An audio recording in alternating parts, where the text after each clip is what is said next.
Hey there, it is so good to see you. What a wonderful evening to you, or if you're where I am right now, what a beautiful day. I am Nemo Ashong. I'm the leader of Enjoyment, which is a community of entrepreneurs, professionals, and leaders who are all creating positive change in the world.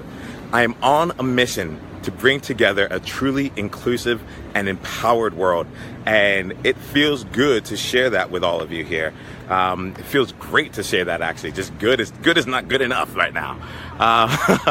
So what I'm going to do here is just share with you a little bit, share with you a bit of stories here that led up to this mission here, and to let you know how you can be a part of this and what we can go ahead and create together. I think that last part about creating something together is really like the place that I want to start this whole thing. I don't have a script. I don't have even, I don't need to know where this is going to go. I actually specifically want to just come out here and just be real with you and just share what's on my mind, what's been on my mind, and just like, you're going to see the past, you're going to see where it all comes from. So generally speaking here, I'm on this mission. I want to bring together a truly inclusive and empowered world. And I'm going to start off with the thing that makes me most uncomfortable. So I had a conversation before I left the US where I said, I'm like, you know what? I'm 30 years old now, and this is the first year that I've ever felt like a black man. And that's an interesting comment coming from me, because up until that point, I had just been Nemo, right? And everything I had done beforehand. Well, before I was Nemo, I was Niyama, right? So any of my Salkin peeps out there, y'all know me when. But before, I've just been Nemo. Whether I was at Cornell, at Deloitte, all these different things were going on, and everywhere I was at in my life, I was just this guy called Nemo, and I was always a little quirky, always a bit weird, and enjoyed that. And I was able to really enjoy myself through that. Well, in the year before I left the U.S. to come out here to Singapore, that everything shifted. And for the first time in my life, I really felt like I had to be a black man. And it was interesting to me because there was a lot of pressure, I'm not gonna lie, a lot of anxiety that came along with it. And it really got me thinking. It got me thinking in the long term as to why was that the case? Why did this feeling come about, and what does it actually represent?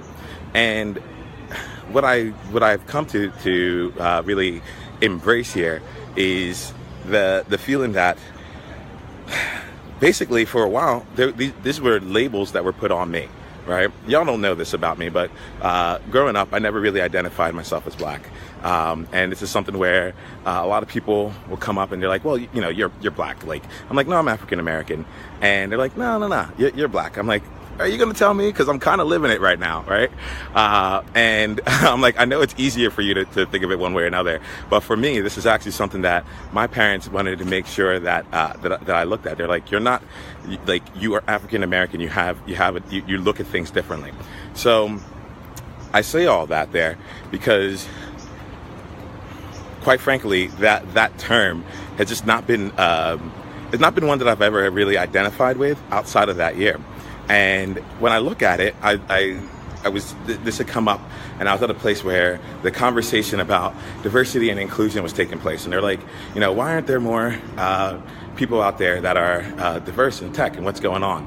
And there are a lot of different reasons. There's a bunch of different things that are happening with that. I'm not going to try and step into all of that, but I am going to come out here and just tell you exactly as I feel here, my stance and my approach to it. So for me, what came up there were a couple of different things. Firstly was, I think the one that's most near and dear to my heart right now is the aspect of just being yourself, right? So as Nemo, there was no place that was that I couldn't get to. There's no limitations that I put on, what might they think about me because of the X, Y, and Z. It was show up, be awesome, and do great work with great people. And if those people aren't awesome enough for you, then that's not the place for you to be, right? Consistently looking to be around people who challenge and help me grow to the next level. So there's this aspect there of, for me, just being in a place where I could just be myself, even if it was kind of odd or whatever it was. You can see that I kind of consider myself a bit of an oddball. I'm getting chased down very slowly by some grass cleaners, so I apologize for the sounds in the background. I don't know if I can outrun it. But it came down. So essentially, here goes the deal. I'm gonna let this thing pass by so that it can go around here. Hey.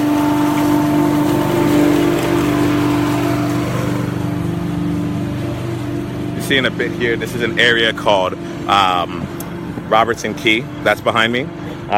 So you're seeing a little bit of that. I'll show you a little bit of the water as we go along. But where's all this leading? All this is basically leading to the point that, like, I am really interested in engaging in a conversation around what does it really mean to bring together a truly inclusive and empowered world. And when I look at it and I look at my story here, what comes to me is that there was nothing special about me. However, there were just certain circumstances that came into play for me where I guess I've always been a little bit on the outside, always a little bit on the fringe. And when I look at it and I look and say, like what is inclusion to me, it ends up being a thing where I just really feel that it's about people being able to bring their unique gifts to the table, to be exactly who they are, and to be not just like tolerated, not just like appreciated, but to be valued for that, to be valued for who they are, and to know that has meaning, that has impact, that there's a need for that.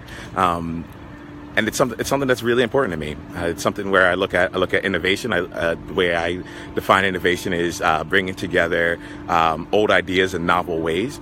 And I'm like, well, if people can't come out and just be who they are and put it all out there, then how is that even going to be possible? How can you possibly hope to get innovation if you don't have an inclusive environment? So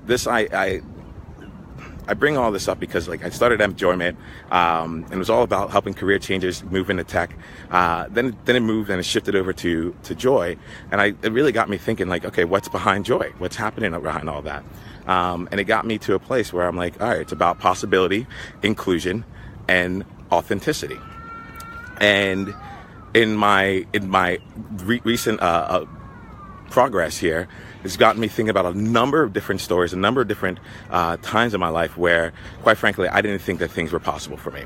If you know anything about me, you know that I worked at in consulting for a number of years, and I have this story in my mind around the fact that even though we had a 2-day blitz of just interviews and different types of situations where we were put into interview and real life mock client situations, I have this thing in my mind that plays in my mind that says, hey, you overheard someone talking about a HR term the day before, and you brought up that HR term, and it's because you brought up that HR term that you ended up getting the role. Not because of like the other, 47 hours and 58 minutes, but it's just because of that one part of the conversation. And it comes in, it's a place that I right now have I've come to terms with, come to realize that it's easy for me to look at the life right now as we're walking through here in Robertson Key, and look at this and say, did I earn this? Did I work for it? Did I make this happen or not? And what's been coming up has been, in conversations with other people, a similar feeling, a feeling of things being circumstantial, of like successes being attributed to other people, but when things go wrong, they take it on for themselves. And I just have this feeling of, how do I say it? I guess the feeling is a lack of empowerment. And when I look at that feeling of lack of empowerment, I see it being a cause of so much of our strife. I'm not in the U.S. physically right now, but I'm feeling a lot of pain that is coming out from that area, from that country, it hurts me. It hurts me on a number of different ways. One of it is because I think about my story, and I think about the fact that I had the fortune and opportunity to be in a place and in places all throughout my life, from Cornell to Deloitte to AppNexus, that where I was a little bit of the of how do I say it? I guess the thing is, like, there's always a little bit on the outside, you know? And so I've learned how to be on the outside, if that makes sense. And it's also actually probably a little bit more comfortable for me there than in a lot of other ways. And what has come from that is a feeling of empowerment, the feeling of, like, no matter what, I can make it happen. I can make things go. And that area, that aspect is tremendous. It's just added a whole lot to my life. And when I look at others out there, I want to make sure that they have access to that empowerment as well. Because I think about it, when you don't feel empowered, when you're not there, then what happens? Well, then if you can't do anything about it, then that means that someone else did it to you, and that just leads to blame, leads to finger pointing, and trying to find out whose fault it is that you don't have what you want. And that, to me, it's like, it just screams of disempowerment. And when I hear that, and I think about some of the social things that are going on right now in the U.S., like, a lot of that rings true to me. A lot of that comes out to me as in, wow, if we all just felt like that we can still accomplish anything, if we all felt that the American dream was really, like, still within our grasp, then I don't think we would be having these kinds of conversations, these kinds of issues. I don't think we'd be looking at each other as a country in the way that we currently are. And it's something that that's important to me. It's something that's really important to me. I'm just going to keep going here. I'm going to get all of it out here, and I'll break this up into smaller videos at another time. But I'll be honest, this is probably more for me to step out of my comfort zone and share some thoughts that up until this point I had thought would be fairly controversial. Maybe they're not. They're just thoughts, right? But yeah, I'll share it rather than preambling. So I think there's a conversation that a lot of us are having, and a lot of us want to have, around inclusive environments and things like that. And what gets me, what's on my mind, is the way that we have these conversations, or maybe don't have these conversations. And so I've been fortunate in the sense that, like, I care. I want to know where people are coming from. I'm fairly empathetic, and I'm like, the more information I have about you, the more I feel I can actually go ahead and help. So I now use my curiosity to a point that allows me to be in a number of different situations. And one of the things that came up for me, and it actually, I'll be honest, it bothered me a lot, was that in my attempt to understand where people were, I was constantly pushed away. And this would happen from the sense of, choose any demographic, any group, and say, well, you can never know what it's like to be this group here. You'll never have an understanding of what it means to be X, Y, and Z, or what it's like to be A, B, and C, or 1, 2, and 3, right? So, like, pick whatever cause it is, pick whatever identity you choose to identify as, and that kept coming up for me, and I'm like, yeah. You, at the same time, can understand what it's like to be an African-American male who's been told that he's black. I'll say a black male who can't even leave his own housing complex where he's been living and his family lives, and is driving out with his friends and family without having to worry about being pulled over by the cops. That actually did happen. I didn't even make it a block away from where I lived, but the cops pulled us over, saying, like, what are you doing here? And as you might imagine, like, that was a scary time, right? Especially with the friends that I had in the car, right? And so I say this here because I'm like, I have my experiences, you have your experiences, and no, we will never really know what it's like to be anyone else. But what gets me is that in our discussions about, and this might just be my own perception, so please leave a comment, let me know.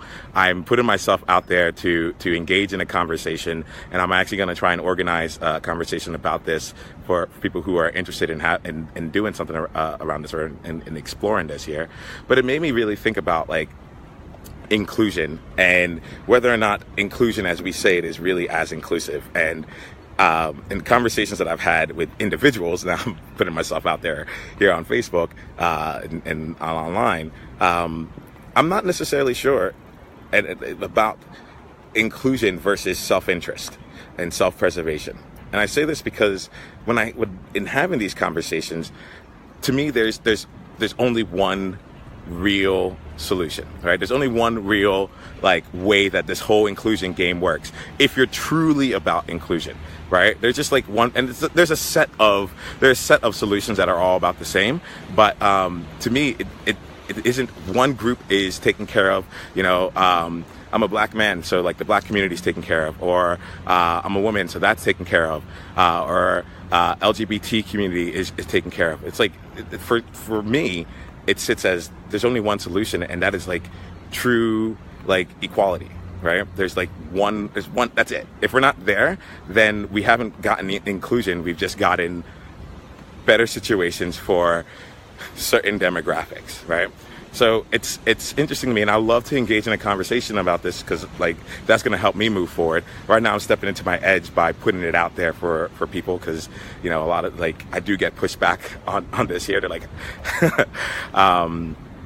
but it's there's only one real solution. And I read the book Born a Crime by Trevor Noah, and Trevor, in the very early of it, he talks about apartheid in South Africa, and I don't know too much about it, so all I really have is that one book. So I'll put that out there.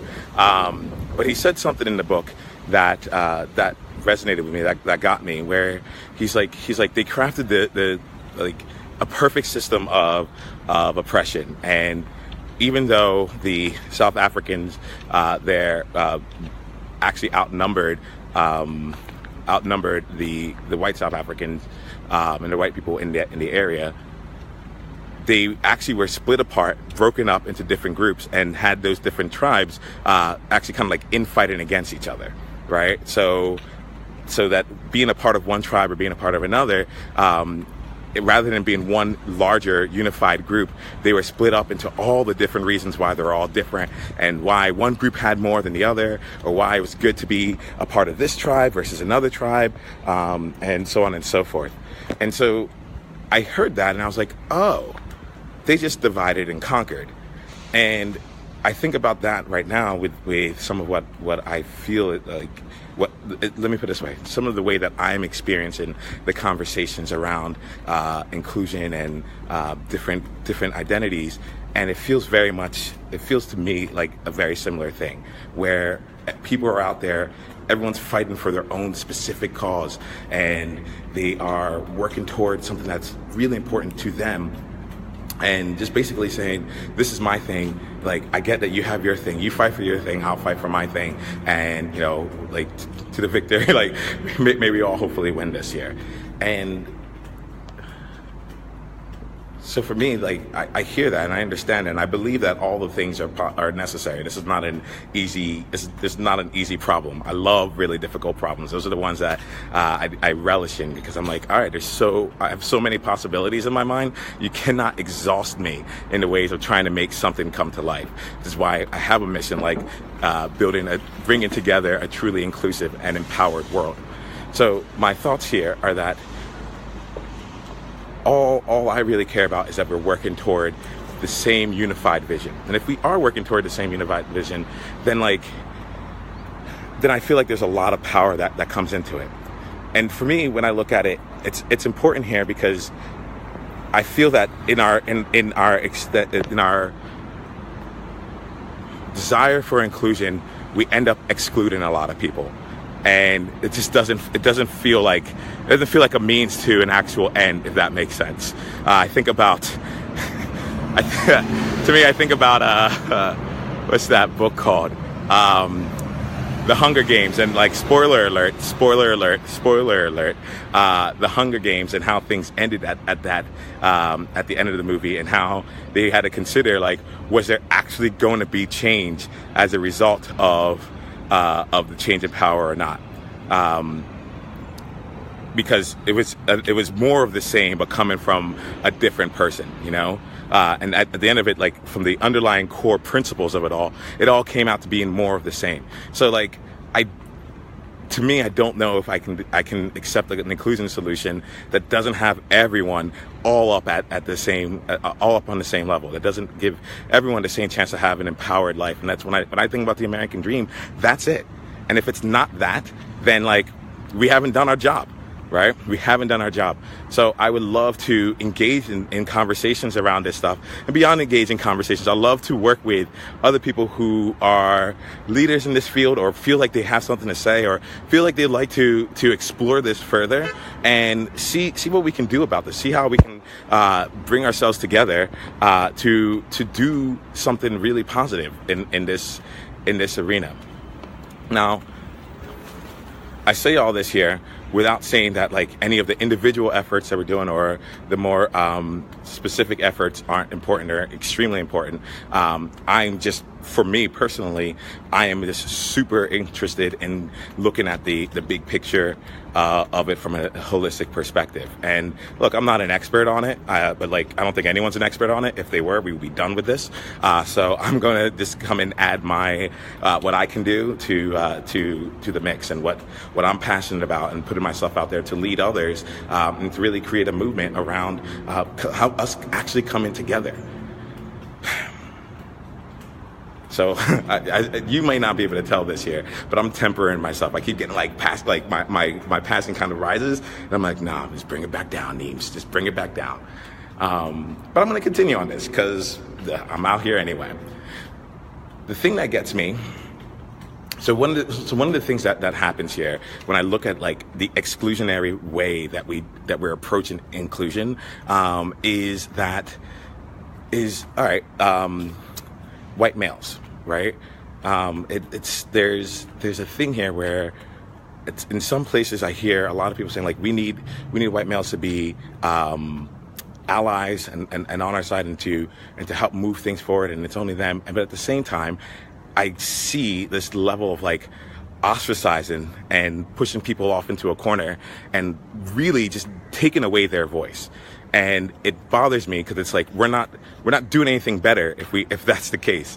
There's no difference. It's just a different person in power, right? And so I'll see it. Like I'll see comments out there, and someone will make a funny comment, or they'll make a comment around, you know, like, okay, what about my point of view? And then like they're just slammed so hard, and I'm like, this does not feel to me like inclusion.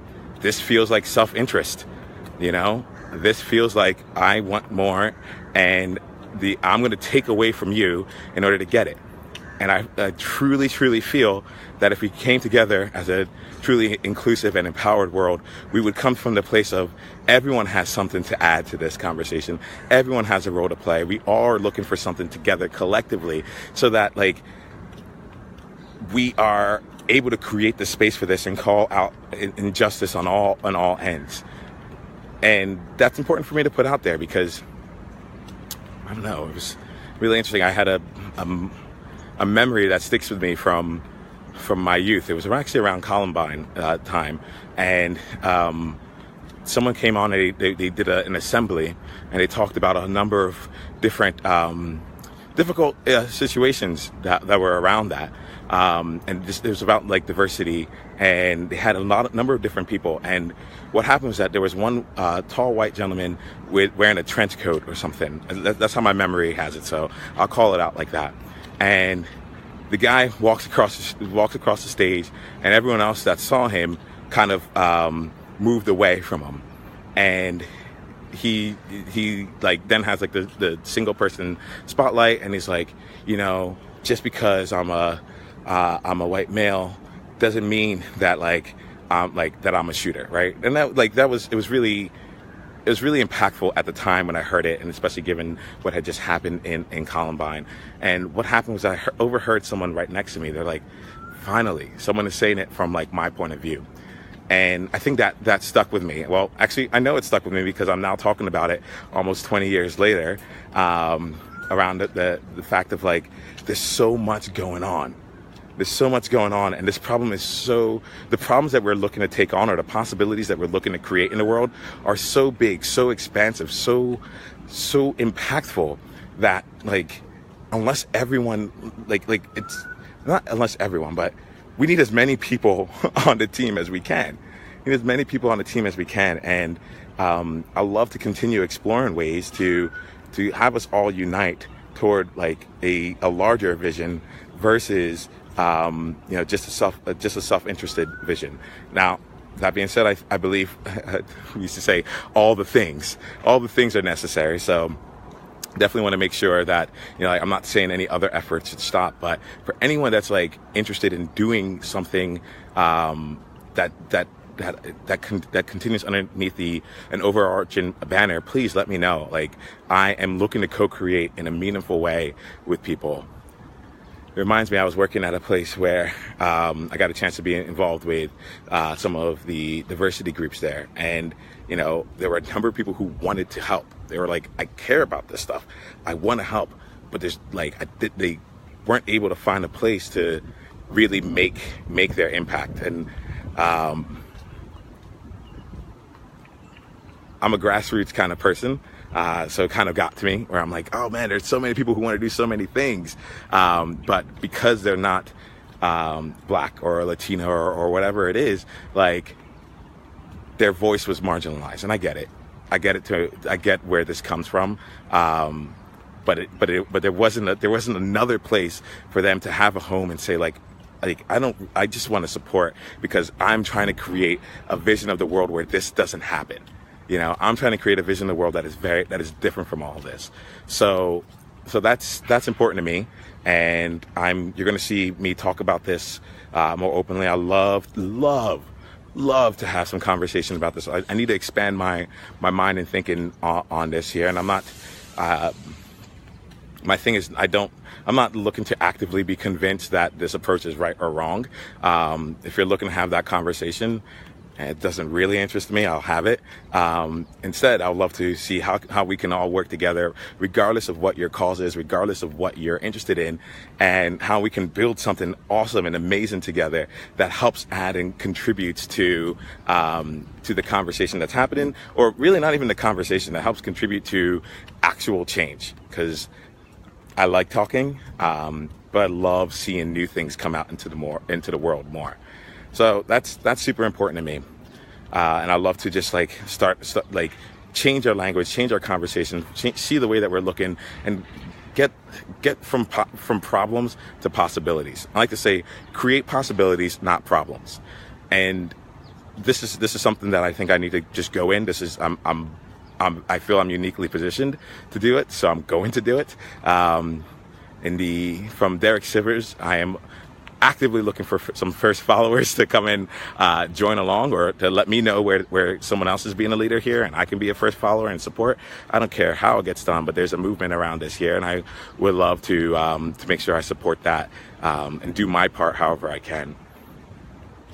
So there's another side of this here that comes up, which is around empowerment. And one of the things that I experienced when I was switching careers was a feeling of incredible love from my friends and family, and that love is manifested in a lot of different ways. The way that I'm going to choose on to pull it out right now was in the form of advice and suggestions that were well-intentioned but meant to keep me exactly where I was, right? So moving into tech was not hey, I have all the skills and I'm just going to make that happen. That was actually a very long journey to bring that to life. And what happened there was essentially just the decision where I was like, this is my life. I got to go and do it. Let me make it happen. But up until that point, I was an actuary. I was taking actuarial exams, had a good job, and I was making forward progress in my career. But it wasn't me. It was something I could do. I'm good at it. I'm good at a lot of things. It doesn't mean that I should do it, right? So there was this ongoing support from the family and ongoing love, but the way that it manifested was, hey, you would be really great in this job. I actually believe you can do anything at all if you put your mind to it. However, I think it's really good for you to have a backup plan. And, your backup plan, like, you should just finish getting your credentials, which was another 3 to 4 years of exam taken and 300 hours per exam. And they're like, you should finish taking your exam, and then you can always fall back on this as a career path if what you try doesn't work out. And how many of you have ever experienced that? How many of you have had that dream or that thing out there where people and the recommendation is, finish your path right now, and then you can always come back to it. And I get it, but I get it from an intellectual standpoint. It makes sense from that standpoint.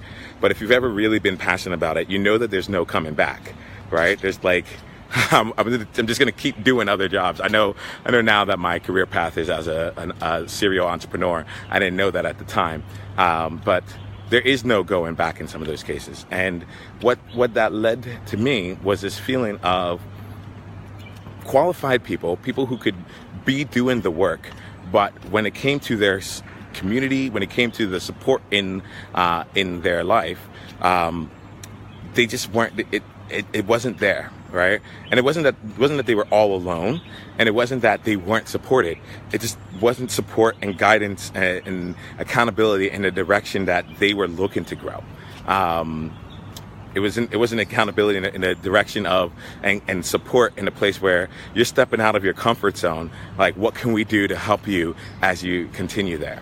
And I bring this up. It was my experience, and it's something that, like, again, love to find out more about it from other people's experiences. I'm not trying to say mine was the end-all, be-all, but it did make me think about a part of the conversation that that I don't see happening right now, which I think would be really fun to explore and meaningful to explore, which is the impact of our friends and family, our communities, on our abilities to to step into worlds unknown, worlds that we haven't been in.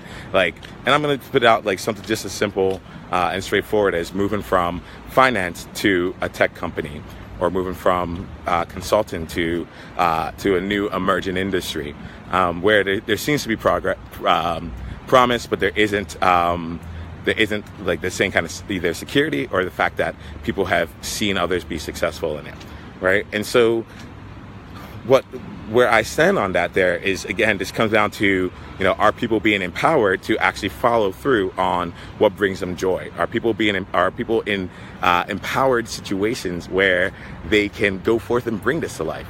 And that's something that is really exciting to me to kind of make sure I go on and explore from the standpoint of how can we help adults right now experience something that will help them be beacons of light and inspiration to the people in their family and the people in their communities. I am all for helping youth like get inspired, get involved with tech, get involved in STEM, all these different things. Like this is it's awesome that we are in a place where we can do all this here. However, and I've seen this happen several times. There, it's like, if you can have all the enthusiasm, especially coming out of high school or something like that, all the enthusiasm towards something, and then get to a point where you then interact with your parents or other trusted people that you really admire, and that enthusiasm is actually pushed aside or shoved down from a place of love, right? Like, because they're like, is this actually going to be secure? I don't know anyone that's done this. I don't know anything about this here. Like, you should go down this path because it worked for me, and it worked, or my friends went down this path earlier in their life, and now they're all successful, or they're not struggling, or whatever it is. So I think there's a real thing around the communities that we're in and the people that we're around, and how they support us in creating this new change in our world.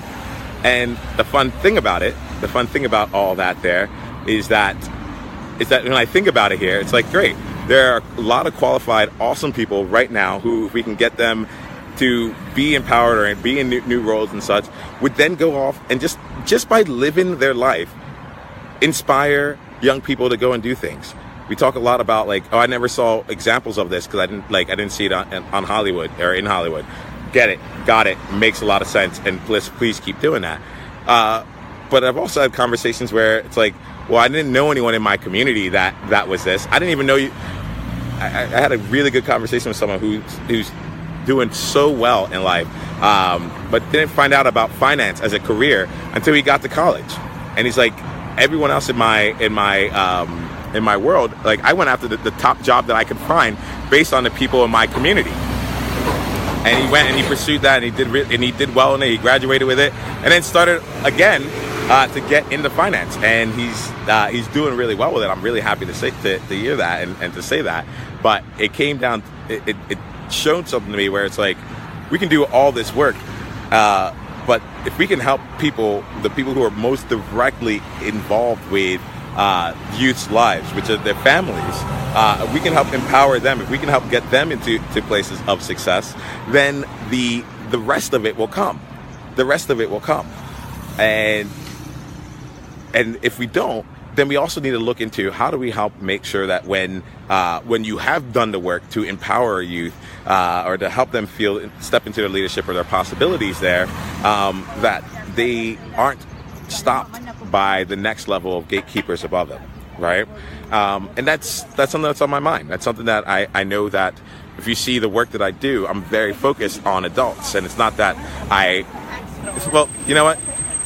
It's not that, what's coming to mind is that, like, I don't think it's easy, but that's why I'm doing it. The difficult stuff is where the value really is, right? So I'm focused on adults because I'm like, I get it would be easier for me to go down to youth and try and inspire from that perspective. But man, when I think about the value that would just come from just a world that's just together, and everyone's like, yeah, I know you can be empowered because I've been empowered. Like that there is just phenomenal. It's just phenomenal. So I'm not shying away from that. I feel I need to put that out there and continue to have that go on through the process. All of this feels great. So if you've made it this far, you should know something here. I am filled with joy.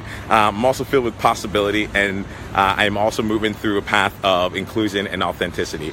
And you're hearing some of the reasons why, some of the things behind the reasons I'll be moving in the direction that I'm doing, and I'll be supporting people in the way that I support them. But what's come up for me over the last 6 months here is how much I believe in people sharing their gifts with the world. You know, I talk about my mission being to bring together a truly inclusive and empowered world. And right now, the how of it all, because I think throughout my life, I'm going to be doing a whole bunch of different things. It's one of my 5 key values, explore new possibilities. But right now, my how behind it all is really around authenticity and sharing your gifts with the world. Because you'll find this in the coaching that I do, a lot of it here is I'm not training people on new things, and it's something that a lot of people like come back and they're like, well, what are we going to learn specifically? I'm like, you already know what you need to do, you're just not doing it. Like you know the principles of life, like that will get you to where it is. But for some reason, you're not taking action. You know, we'll hear things like, oh, I'm not feeling motivated to do this. And, you know, I'm not necessarily sure. I'm unclear where to go. Or I don't have the confidence right now to bring this to life. And I really want to, but I don't have that. And I'm hearing all these things, and it makes sense. I think as they're coming into the conversation, that's exactly where they are. But then we leave the conversation with a sense of renewed clarity, renewed focus, renewed confidence. And all we've done is really spent time focusing on what is actually possible for them and what their strengths are, what their strengths and their values are. And I'm finding as I go through this more and more that, like, at the end of the day, the more you can be, like, that's almost always the solution, right? I started this whole thing out saying, I until last year, I was never a black man. I was just Nemo, you know? And I think that idea comes back down to it. I was just being myself. And because of that, I could belong anywhere, right? I was just being myself. And so because of that, other people needed to step up to my game. You know, like, look, if you're not going to be on my level, then, like, we're okay. But welcome to my world, my friend. This idea of being more of yourself and just being yourself and and knowing that with that comes a sense of personal inclusion and also a sense of personal belonging is something that that really resonates, and it is very true to me. So I'm now focusing on really helping people explore that because it brings joy. It brings joy to do the things that bring you joy every day. Is what I say. And a lot of times when people will say, like, I don't know what I'm passionate about. I don't know what makes me really happy. And it's just that exploration of what is it for you? Because I can't tell you what it is. I can't teach you what joy is. It's an emotion, right? It's a sense of fulfillment. It's an art. There's no specific thing onto it. However, I found that when we are able to do things in our way, in a way that lines up with us, in a way that shows off our gifts, shows off the way that we look at and see the world, then things are just super easy and super simple. If I tried to write everything I'm saying to you right now, it would be doable, but it would take me about probably a week and a half. And that's some of the reasons why sometimes you see me, sometimes you don't. Because I'm like, I should probably write this down, and I should make it super clear for everyone so that they can just come in and just grab what they want and they can go. But I'm realizing for me, like, that's just not how I'm effective. This is it. Like, I want to come out, I want to talk to you, I want to share whatever is on my mind right here and there. I want to help you get results. I want to encourage you and remind you and empower you to be more of yourself. And I want to remind you to bring your gifts out to the world, because through that we're going to be able to bring together a truly inclusive and empowered world. So I have all that in play. I have all that in mind as I go through things. And I wanted to share this video here with each of you. Many people will never see this video, but it happened. And as much as I am thrilled that you all got a chance to watch this here, I also have to be real. Like, this was me stepping out of my comfort zone. This is me stepping out into a place that makes me uncomfortable to share these thoughts with you. Why? Because when I look at the work that I'm doing and the people that I'm working with, they are leaders. They're leaders, they're professionals, they're entrepreneurs who are going out and creating something new in the world. They're going out and they're sharing their voice. They're sharing the way that they see the world. They're sharing their compassion and empathy toward being a better manager, or putting together something that has a deep social impact, or just getting themselves out there and stepping way beyond the areas that really have us where they're currently at. They're challenging the status quo in their area. And what I've found is that for me, if I really want to help people the way that I'm looking to do, then that requires me going first, right? That was a Deloitte thing, lead from the front. That's something that has stuck with me for a very long time, and I'm gonna allow it to keep sticking with me. So I'm going out and I'm gonna be finding ways to continue to stretch myself. I'm on a growth journey, and I am looking right now for a group of people, a small group of people who are on a similar journey. This is a place where I'm putting together and I'm creating a community of people. Actually, I'm already leading this community. I'm in more publicly now through this here to come and be a part of this here. I'll be real. This is not something that is that I'm looking for a ton of people to come in with. I'm looking for a peer group that is at my level or above, that in terms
I think it's important that we have these conversations. I think it's important that we come together.